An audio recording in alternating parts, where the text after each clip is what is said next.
Эмне максатыбыз бар өз дүйнөдө? Биз кайсыл жактан келдик? Эмне үчүн келдик?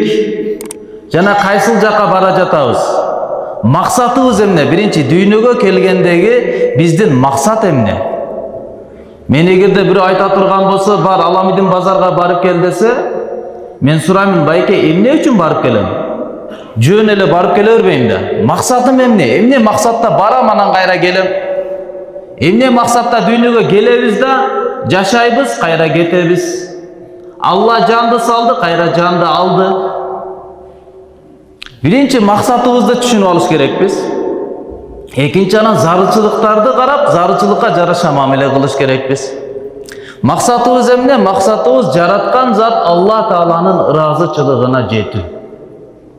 Максатыбыз чыныгы жашообуз болгон, өлгөндөн кийинки кабырдагы, кыяматтагы түбөлүктүү болгон бейишибизди куруп алуу.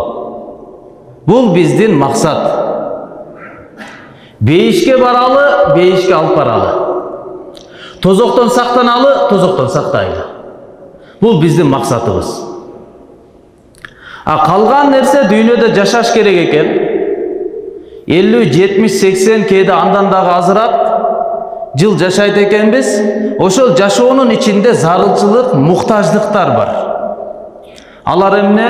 Үй, кийим-кече, тамак-аш, ичимдик, бир жака жетиш үчүн болгон нерселер, куралдар, транспорт, башка нерселери, машина, унаалар. Булардын бардыгы биздин дүйнөдөгү муктаждыгыбыз, биздин зарылчылыгыбыз.